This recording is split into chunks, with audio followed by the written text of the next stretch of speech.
हम हैं देश के एकमात्र ग्रामीण नारीवादी न्यूज चैनल।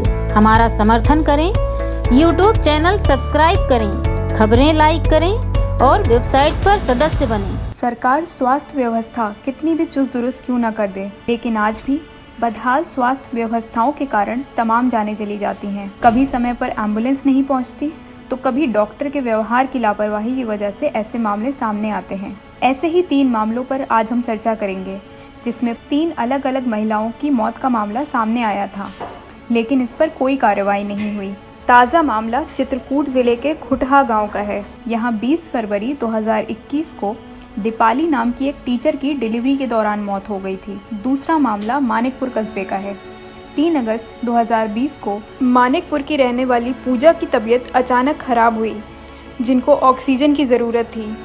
परिवार वालों के मुताबिक पूजा को अस्पताल ले जाने के लिए एम्बुलेंस बुलाई गई। एम्बुलेंस में ऑक्सीजन नहीं था, जिसके कारण उसकी मौत हो गई। तीसरा मामला है 2018 का, जहां इटखरी गांव की एक महिला जिसकी डिलीवरी के दौरान मौत हो गई थी, जिसमें मृतक के पति रामचंद्र यादव का आरोप है कि उनकी पत्नी दर्द से तड़पती रही, लेकिन कोई भी नर्स व डॉक्टर उसे देखने नहीं आए और उनकी पत्नी की मौत हो गई।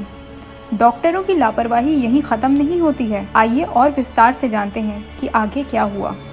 हमारी बहन ब्याही थी कटरा कालिंजा जिला बांदा में, और जिसको लीवर पेन शुरू हुआ 19 तारीख को। तो शाम को हम लोगों ने भर्ती कराया लगभग 9-10 बजे के आसपास यशोदा हॉस्पिटल में, जिसके संचालक जो हैं डॉक्टर BD वासुदेव सिंह पटेल और डॉक्टर बिपिन पटेल, जो दोनों गवर्नमेंट एम्प्लॉई हैं।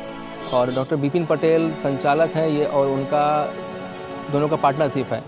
तो इन्होंने कहा कि आपका पेशेंट ठीक है और आप ले आइए, हम इनका सर्जरी करा देंगे, कोई दिक्कत नहीं है, सब कुछ नॉर्मल ही हो जाएगा और बच्चा दोनों स्वस्थ रहेंगे, आप इसके लिए टेंशन फ्री रहिए। 8,000 रुपये उन्होंने डिमांड करी ब्लड के लिए, कि ब्लड ज़रूरत लगाने की, ब्लड के लिए उन्होंने हमसे 8,500 रुपये और डिमांड करी।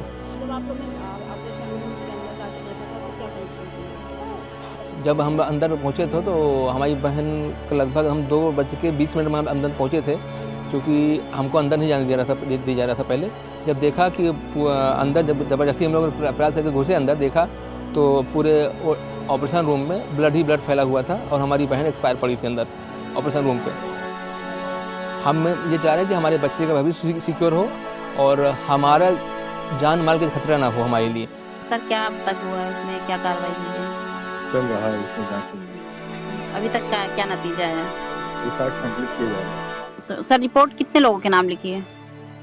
अभी तो उनके नाम लिखी थी, उनके खिलाफ डॉक्टर राजेंद्र सिंह पटेल के खिलाफ जी, और उनके कर्मचारियों के खिलाफ। अच्छा। यहाँ जो हादसा हुआ था आपकी बेटी के साथ, वो कैसे हुआ था और अब तक उसमें क्या हुआ? ऑक्सीजन की कमी थी, ऑक्सीजन के लिए एम्बुलेंस बोला गया था। एम्बुलेंस जो आया उसमें ऑक्सीजन था नहीं, ये रास्ते में ही मेरी बेटी दम तोड़ गई। कोई कार्रवाई नहीं हुई। मैं सब जगह लिखा पड़ी किया, DM, SDM, मुख्यमंत्री, स्वास्थ्य मंत्री, हर जगह मैं रजिस्ट्री द्वारा सब जगह अवगत कराया, कोई उसमें वो ही नहीं हुआ। क्या लग रहा है आपको न्याय के लिए कितना आपको? क्या न्याय मिलना होता तो आज बताइए 4 महीना, अगस्त की बात है, 7 महीना हो रहे हैं, लगभग 6 महीना। 3 अगस्त। हाँ, 3 अगस्त की केस था। अगर होना होता तो हो न गया होता। देश भर में महिलाओं और नवजात बच्चों के भविष्य को लेकर केंद्र सरकार कई अहम कदम उठा रही है। गर्भवती महिलाओं और नवजात बच्चों के विकास को ध्यान में रखकर एक नहीं कई योजनाएं भी बनाई गई हैं, जैसे प्रधानमंत्री मातृ वंदना योजना, जननी सुरक्षा योजना। लेकिन फिर भी कहीं न कहीं महिलाएं स्वास्थ्य व्यवस्था की लापरवाही की भेंट चढ़ रही हैं।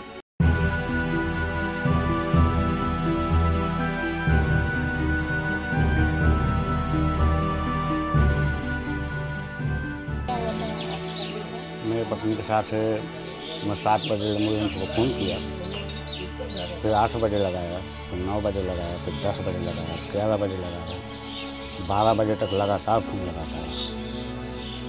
फिर लगाते लगाते मैं जो है जो लखनऊ में फ़ोन नंबर जाता, मैडम से डायरेक्ट उन्होंने बोला कि अब कोई नहीं आने वाला मेरे यहाँ पूरा में।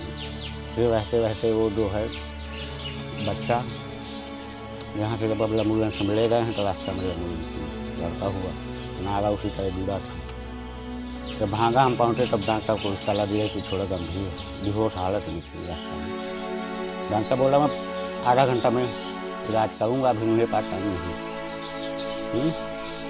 वो आधा घंटा बाद आ रहा है तो उसकी मौत हो चुकी है। एम्बुलेंस वाले भी कहा कि यार जल्द दवा इसकी करो, बहुत गंभीर है, मगर कोई सुनाई वहाँ मेरी नहीं हुई। जब वो ख़त्म हो गई तो नावी पकड़ा है और बोला है ख़त्म हो गई। पीछे साइड से भांगा अस्पताल से पीछे साइड से भाग गया। उस टाइम मडुल तिवारी थे, जो कि 2 बार 3 बार में जांच भी कराया तो नाम सही नहीं बता रहा था अपना। यशोदा हॉस्पिटल के से संबंधित जितने भी हैं जी मैंने उनको बुलवाया था। अभी जो है सब उस पर वो लगा हुआ है, ताला लगा हुआ है, कोई केस नहीं हुए हैं। जी जो संबंधित जो जिनकी वो महिला जो है जिसकी डेथ हुई थी जी जी उनके परिजनों को भी बयान के लिए बुलाया गया है। उनको मैसेज भेजा गया था, लेकिन वो भी अभी उपस्थित नहीं आए। तो जैसे ही संबंधित बच्चों का जो है हमने जो भी संबंधित अभिलेख हैं और डॉक्टर्स हैं और जो ये FIR दर्ज हुई है उससे संबंधित अभिलेख हम मंगा लिए हैं। जी और बाकी जो इन लोगों के बयान आते हैं उसके आधार पर जो है आगे कार्रवाई बढ़ेगी और तभी कोई निष्कर्ष निकल पाएगा। जी, जो मृतक महिला है उसके परिवार का ये भी आरोप है ना कि उसमें सरकारी डॉक्टर भी शामिल थे, तो उन पे किस तरह की कार्रवाई होगी अगर ऐसा है तो? ये जांच रिपोर्ट है, जब सारे तथ्य सामने आ जाएंगे तभी इस पर व्यू दिया जाएगा और डिसीजन जिलाधिकारी महोदय का होगा। तो सुना आपने, महिलाओं की होने वाली मौतों को रोकने के लिए सरकार जहां समय समय पर अभियान चलाकर उन्हें जागरूक करने का काम करती है, तो वहीं इसके लिए जिम्मेदार अफसर ही सरकार की मंशा के साथ खिलवाड़ करते हैं। देश के एकमात्र नारीवादी ग्रामीण न्यूज़ चैनल का समर्थन करने के लिए हमें YouTube पर लाइक और सब्सक्राइब करें और वेबसाइट पर सदस्य बने। खबर लहरिया, आपकी खबर आपकी भाषा।